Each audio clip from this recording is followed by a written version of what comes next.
Hi hello friends, welcome back to Nila's Aari Creations. இப்போ நம்ம பார்க்க போகிறது பார்த்திங்கன்னா, நான் ஒரு ஸ்டிச் பண்ண ப்ளவுஸ்க்கு மேலே ஒர்க் பண்ணிகிட்ருக்கேன். அந்த ப்ளவுஸ்க்கு நான் எப்படி ஒர்க் பண்ணுறேன்னு சொல்லி தான் இந்த வீடியோவில் உங்கள்கிட்ட நான் ஷேர் பண்ணியிருக்கேன். பாருங்கள், நம்ம வந்து ஸ்லீவுக்கு ஆல்ரெடி ஒர்க் பண்ணியாச்சு. இந்த மாதிரி ஒரு 3 லைன் சிம்பிளாக கொடுத்துட்டு அந்த கர்வ் லைனில் மட்டும் ஹேங்கிங் வர மாதிரி செட் பண்ணி கொடுத்துருக்கோம். இப்போ பார்த்திங்கன்னா, பேக் அண்ட் ஃப்ரண்ட்டுக்கு வந்து இந்த மாதிரி 3 லைன்ஸ்லேயே வேணும்னு சொல்லி நம்ம கஸ்டமர் கேட்டிருக்காங்க. ஸோ 3 லைன் வர மாதிரி ஸ்டிச் பண்ண ப்ளவுஸ்க்கு மேலே வந்து நம்ம ஒர்க் பண்ணிகிட்ருக்கோம். இந்த ஒர்க் பார்த்திங்கன்னா, நான் நார்மல் நீடில் வச்சு தான் வந்து ஒர்க் பண்ணிகிட்ருக்கேன். இந்த நீடில் ரொம்ப சின்ன சைஸ், அதாவது ஜர்தோசி நீடில்னு சொல்லிட்டு கேட்டிங்கன்னா கிடைக்கும் ஷாப்பில். So zardozi needle, normal needle use பண்ணி தான் வந்து நான் இந்த ஒர்க்கை பண்ணிகிட்ருக்கேன்.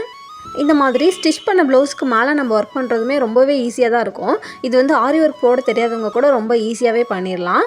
ஸோ நார்மல் நீடில் மட்டும் இருந்தாலே போதும். அதை வச்சு நீங்கள் வந்து பாருங்கள். இப்போ இதில் இந்த க்ளூ அப்ளை பண்ணதுக்கான எந்த ஒரு இதுவுமே இல்லை. ஸோ க்ளூ எல்லாமே அப்படியே வந்து இன்விசிபிள் ஆகிடும். இப்போ ஸ்லீவில் பாருங்கள், ஸ்லீவில் இந்த மாதிரி கர்வ் லைன் கொடுத்துட்டு ஒரு ஹேங்கிங் கொடுத்துட்டு, அதாவது வீட் பீட்டில் தான் ஹேங்கிங் கொடுத்துருக்கேன். அந்த ஒவ்வொரு கர்வுக்கு சென்டர்லேயுமே பார்த்திங்கன்னா சீக்வன்ஸ்லேயே ஃப்ளவர் டைப்பில் கிடைக்கும். ஸோ அந்த சீக்வன்ஸ் யூஸ் பண்ணி தான் வந்து ஒவ்வொரு கர்வ் லைனுக்கும் கொடுத்துருப்போம். ஓகே ஃப்ரெண்ட்ஸ், இப்போ வந்து நான் நார்மல் ப்ளவுஸ் ஸ்டிச் பண்ண ப்ளவுஸில் எப்படி ஒர்க் பண்ணுறேன்னு சொல்லிட்டு காமிச்சிருந்தேன். இந்த வீடியோ கண்டிப்பாக யூஸ்ஃபுல்லாக இருந்திருக்கும்னு நினைக்கிறேன். நீங்களும் இதே மாதிரி ஸ்டிச் பண்ண ப்ளவுஸ் உங்கள்கிட்ட இருக்குது, அதில் எதாவது ஒர்க் பண்ணணும்னு நினச்சிங்கன்னா ட்ரை பண்ணி பாருங்கள். ஓகே ஃப்ரெண்ட்ஸ், பாய். நெக்ஸ்ட் வீடியோவில் பார்க்கலாம்.